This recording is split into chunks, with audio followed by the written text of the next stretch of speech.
Hello guys, welcome my YouTube channel में आप सभी का स्वागत है। आज मैं आप सभी को फिलोसॉफी से रिलेटेड कुछ ऑब्जेक्टिव क्वेश्चन कराऊंगी जो आपके जितने भी आपके कंपटीशन एग्जाम होते हैं उसमें ये आपके फिलोसॉफी से दो चार क्वेश्चन आपके पूछे ही जाते हैं। चाहे आप देख लीजिए बीएड का एंट्रेंस एग्जाम होता है, कोई भी एग्जाम होते हैं उसमें आपके फिलोसॉफी से रिलेटेड कुछ ना कुछ क्वेश्चन किए जाते हैं। तो फर्स्ट क्वेश्चन आपका है, दर्शन को कितने भागों में डिवाइड किया गया है? तो दर्शन जो है वो आपके दो भागों में डिवाइड किया गया है।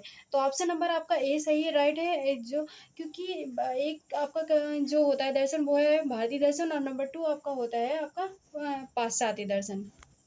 नंबर टू आपका क्वेश्चन है, पश्चिमी दर्शन की शुरुआत किस देश से मानी जाती है? जो पश्चिमी दर्शन है आपका वो उसकी ये कहाँ से स्टार्टिंग हुआ? तो राइट आंसर आपका है यूनान ग्रीस से, यानी कि सी वाला ऑप्शन आपका जो है वो राइट है। नंबर थ्री क्वेश्चन आपका है, थेल्स ने सृष्टि की उत्पत्ति किससे बताई? थेल्स जो थे वो सृष्टि की उत्पत्ति किससे मानते थे? तो ये मानते थे जल से उत्पत्ति ये मानते थे। तो राइट आंसर आपका है जल। नंबर फोर आपका क्वेश्चन है, पश्चिमी दर्शन के जनक कौन माने जाते हैं? जो पश्चिमी दर्शन आपका है इसकी शुरुआत किसने की है? तो ये राइट आंसर आपका है ए वाला, जो सुकरात हैं इसके जनक माने जाते हैं। पश्चिमी दर्शन जो है उसके जनक कौन माने जाते हैं? तो सुकरात हैं। नंबर फाइव आपका क्वेश्चन है, भारतीय दर्शन को कितने भागों में डिवाइड किया गया? तो भारतीय दर्शन को दो भागों में डिवाइड किया गया, आस्तिक दर्शन तथा नास्तिक दर्शन। तो ए बी दोनों आपका आंसर सही होगा। राइट आंसर आपका कौन सा? सी, ए बी दोनों। सिक्स क्वेश्चन है, जो व्यक्ति ज्ञान को प्राप्त करने तथा नई नई बातों को जानने के लिए की रुचि प्रकट करता है जो कभी संतुष्ट नहीं होता उसे दार्शनिक कहा जाता है। यह कथन किसका है? तो ये वह डेफिनेशन आपकी किसने दी थी? प्लेटो ने दी थी।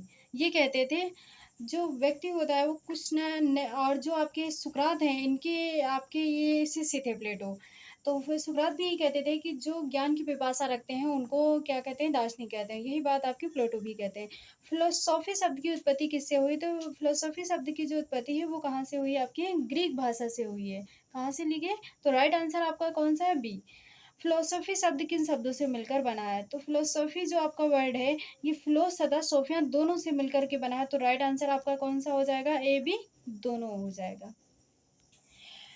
अगला क्वेश्चन आपका है, फिलोस का क्या अर्थ होता है? फिलोस का जो आपका अर्थ होता है वो प्रेम तथा अनुराग दोनों होता है। फिलोस का मतलब होता है आप किसी चीज़ से प्रेम करो, अनुराग जो किसी से आपको हो जाए।